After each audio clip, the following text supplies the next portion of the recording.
Hello everyone, and welcome to this presentation.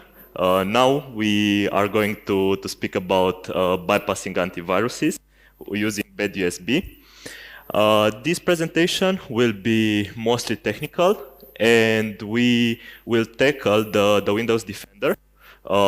And basically, I know that this was a very long day for everyone, so I'll try to not bore you some um, some very technical topics. So, two words about myself. I'm a penetration tester, founder of a cybersecurity company, part of the Certified Ethical Hacker Committee, and I'm also a speaker and trainer for multiple organizations all over the world. And in time, I also speak to some conferences like those and write some articles on media. And the agenda for today would be how we can bypass the MCI, which is the protocol used for, which is the protocol used for Windows Defender to check the scripts, to check the malicious files that we try to run. Next, we'll check how can we bypass the execution policy in order to run those scripts. To build a payload runner through which we will insert our payload directly into the memory, and how can we put everything together on a little badUSB. And demo also included, running on a Windows Defender up-to-date version. And the scenario is the following. Bob went in the parking lot. He found an USB next to his car, took that USB to his computer, introduced it. He was just curious. And now an attacker is connected to Bob's computer. How would that be possible? Because Bob had and is having antivirus running, more specifically Windows Defender. And Bob is a low-privileged user within the organization. So how did that happen? And before moving forward, I want to ask you, how many of you still rely on Windows Defender? Hands up. Okay. How many of you do you think it's a good choice? Okay. That's fine, as expected. So, also, we have a policy in place for our organization that disallows USBs to be inserted into computers, more specifically, removable media storage. So, what happened? We'll see during this presentation. The sequence of attacks that has been performed on the Bob computer are the following. Firstly, attacker evaded AMSI in order to run the script. Then execution policy bypass. Payload runner is being inserted directly into the memory, so we have a fileless payload there. And post-exploitation, he migrated to another legit process in order to not be caught. Firstly, we will go into details regarding AMSI bypass methods. What is AMSI? This technology works as a man-in-the-middle interface between our antivirus and the PowerShell scripts or other scripts that we are running on our computers. And if we find a way to disable it, of course, with low privileged accounts, if we find a way to disable it, we can run any malicious scripts that we want on the computers. And it is usually used with third-party antiviruses in order to provide a scanning interface between the scripts and the engine.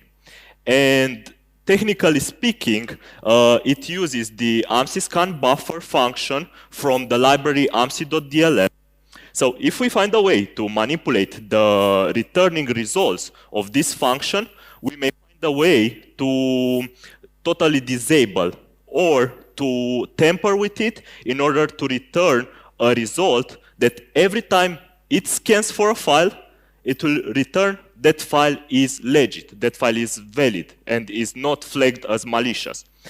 How can we do that? Firstly, we will do a PowerShell script, and we will define multiple API functions within the PowerShell script. Why we need this sequence here is that because PowerShell does not know C#, and what we are doing here is basically C#. So we are defining those functions in C# and then translating them to PowerShell using the add type method. And then we will load the amc.dll library in memory in order to manipulate with the functions within it. As you can see, we define getProc address, load library, and virtual protect. Those functions we'll use to manipulate the amc-scan buffer function. And the first one that we are using here to load the library is actually the load library functions, Windows API function. Next, we have the amc.dll. We need to extract the function from the amc.dll. We will use the getProc address function in order to retrieve the amc-scan buffer method. And then we need to make it writable. We need to make it writable in order to tamper with the return address of the function. For that case, we'll use virtual protect in order to change the permissions to allow us to tamper with the function. And after that, we need to create the value that will be replaced every time the function is being called against a file or against a script. This value here is 0x800700057. It doesn't make any sense for now, but we'll see why it's a very important return value during the next slide. Next, using Marshall copy, we are doing a replacement of the result.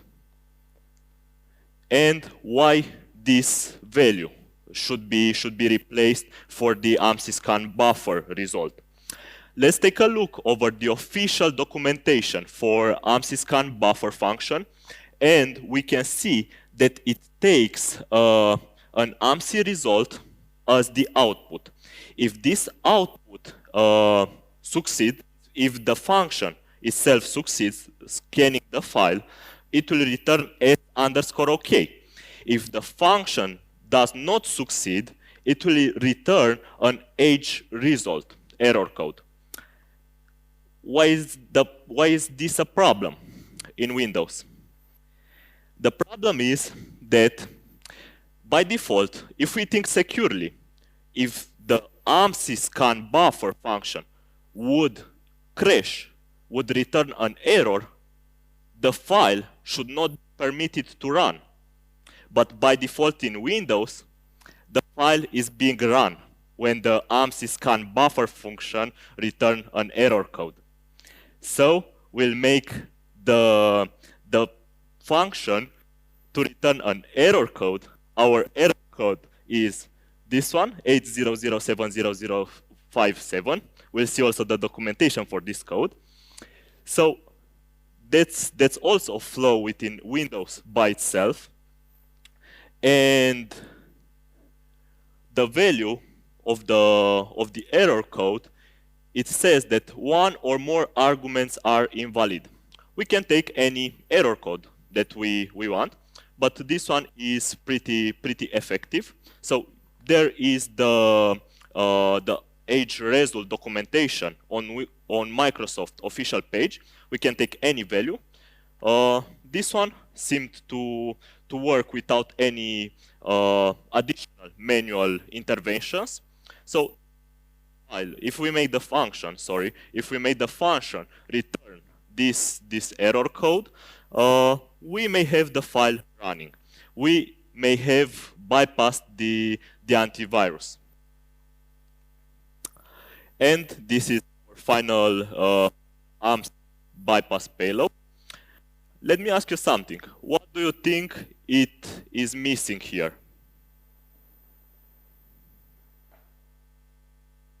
This one is being caught by most of the antivirus solutions. So we need to do an extra step for it. Oh, okay. We'll apply obfuscation. We can apply this obfuscation using the invoke obfuscation payload from PowerShell. It can be found also on GitHub. It's a function that applies layers of obfuscation over our PowerShell scripts. And this is the first part of our exploit, the AMS bypass. We successfully bypassed the man in the middle between our antivirus and the scripts that we are running. Next, execution policy bypass. What is this execution policy bypass? By default, Windows does not permit users, low-privileged users, to run PowerShell scripts that are unsigned by an official provider, such as Microsoft. But, unfortunately, Windows allows us, as low-privileged user, to disable the execution policy for our user only. So attackers may just disable the execution policy using this one-line command for the user that they are targeting.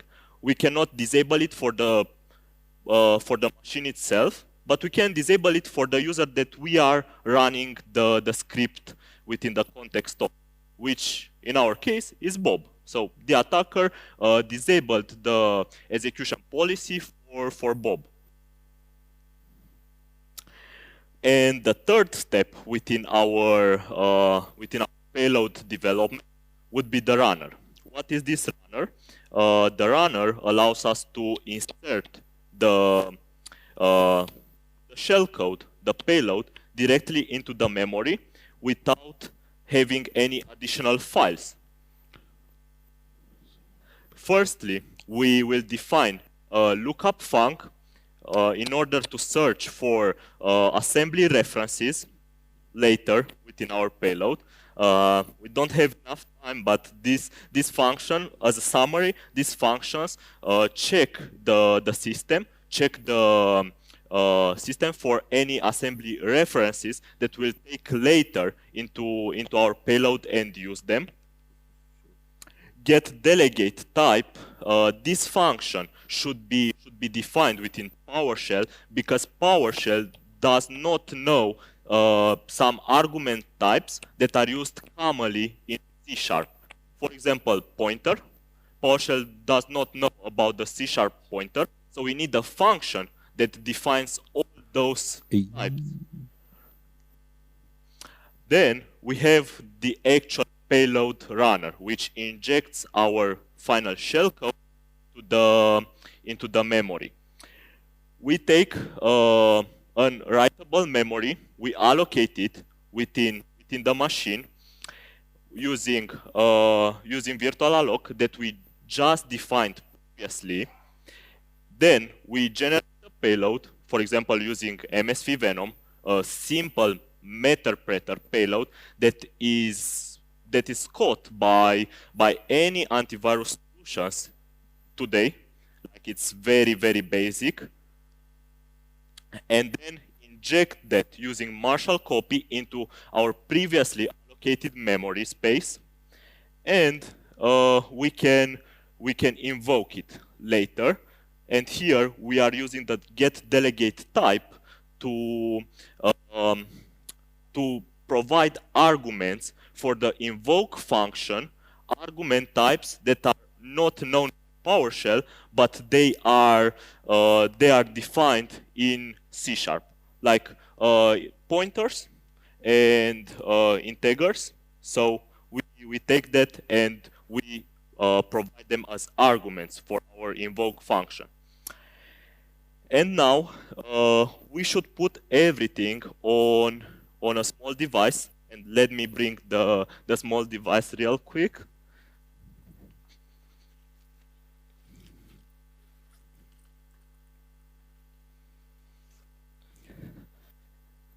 So we have this small device right here, which looks like a normal USB, like real normal USB. And we can put everything that we've seen previously on this device.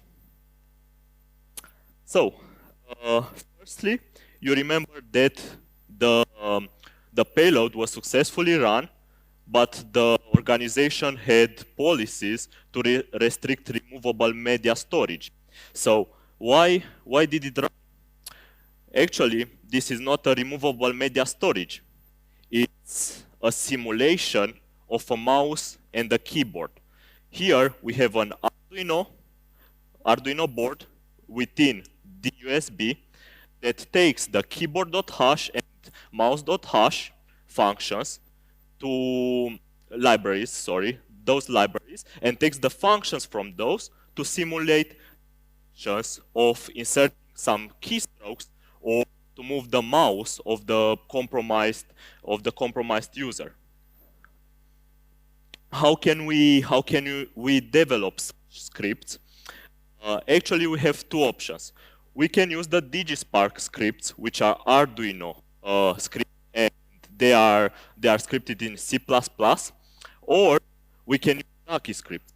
Those Ducky scripts are mainly used for rubber ducky payloads, which are similar to those badUSBs, but they are more expensive than a badUSB, because a badUSB can be bought for like $1 or maximum $2, while rubber duckies can be bought for 20, 30, depending on where you are located in the world. So those are much cheaper, but they came from China. So you need to investigate a little bit before playing with them. For example, mine had a command and control reverse callback to IP addresses. So I had to test it within a local sandbox. And going back to our discussion, we'll use the Ducky script. We'll code our final payload in Ducky script, and we'll transform it to DigiSpark. And using this Duckino, which is an open source project, can be found through GitHub. And you just insert the Ducky script, and then it will compile into Arduino code. badUSB and Ducky scripts. What is the syntax for developing payloads using Ducky scripts? Firstly, we have the string variable, which what we type after the string will be typed by our USB. We have also delays. We have the repeat loop, which allows us to run the last command multiple times. We must insert our special keys that we see on the keyboard, like Enter, Tab, Shift, Control, as they are typed on our keyboard. We insert them into our payload without the string variable, and the Windows key will be must be inserted as guy command. And in order to tamper with the mouse locations, we'll use mouse underscore move and the coordinates of the mouse, and L mouse, R mouse, and M mouse are corresponding to the mouse buttons. And some tips regarding post-exploitation that we can do after this attack succeeds. We can migrate our reverse shell to a process such explorer.exe. Why explorer.exe? Because it's a very, very common process, and it is usually left running non-stop on the target computer. And Metasploit can help us using the migrate command. And let's move forward with the demo. Just 1 second to prepare everything.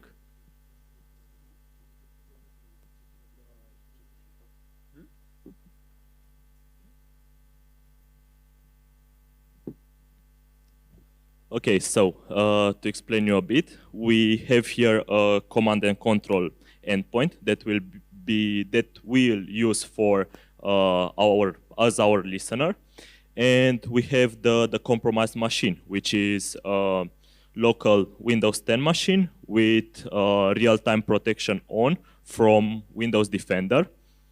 And firstly, we'll use the Metasploit framework to start a listener in the upcoming seconds, and we'll insert the badUSB to see how it works with the Windows Defender up and running.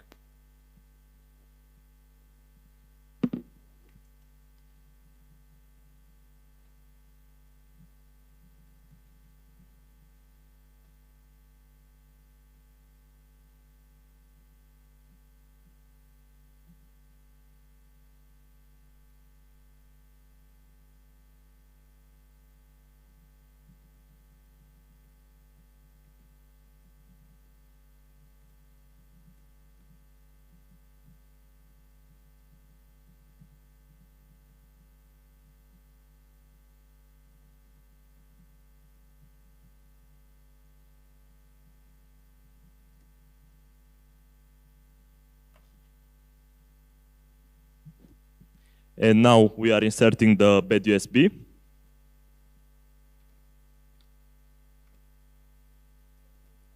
And we wait for it to load. badUSB inserted. I'm not doing anything.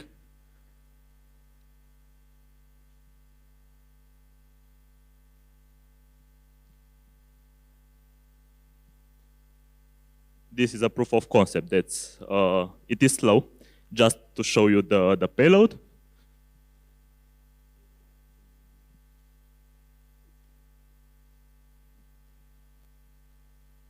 And we are waiting a bit.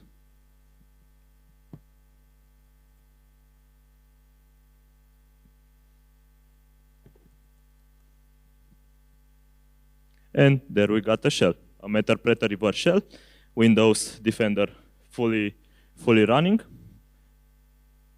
And that's basically the purpose of this exploitation. What we can do next, we can migrate to another process in order to not be caught, or just insert another payload. So, and as you can see, it's also Meterpreter, so it should be caught by most of the antivirus solutions.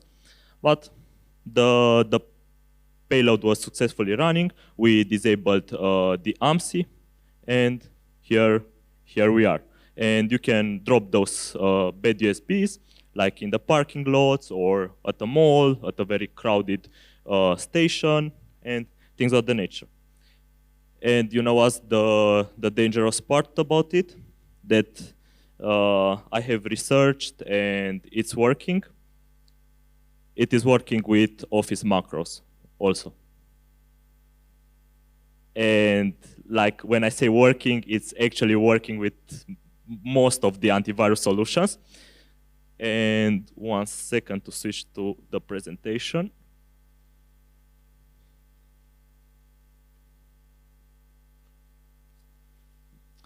Okay, so what is the prevention for those attacks? Firstly, Microsoft should update their solution, or the antivirus products should update their solutions. But for us as administrators or security engineers, we should disable PowerShell for end users. We should have access control lists on Mac-based specific whitelisting for the USB ports. and we should shift our perspective from running antiviruses for our endpoints to a more advanced solution, like an endpoint protection or ADR, XDR, and things of the nature, and security awareness training for the end users. Some research and statistics about this exploitation, because we cannot name it really a vulnerability, we can call it an exploitation thing, was reported to Microsoft. They said that it's basically not an issue because it requires a lot of user interaction. Like, what user interaction do you expect? Like, there was a USB on the floor, and the user picked it up, and then there was a reverse shell. Like, 2 user interactions: pick the USB or insert the USB. You don't want to pick up the USB? Good, just deliver it directly to the user. Then you have 1 user interaction needed. The payload was tested on 20 antivirus vendors. 7 of them allowed us to spawn a reverse shell, Meterpreter reverse shell, then to load Mimikatz directly into the memory. 9 of them allowed us only for a normal reverse shell, but that's good also, so that's good. And 4 of them blocked the entire attempt of exploitation. The attempt was caught during the AMSI bypass through behavior analysis. And thank you very much.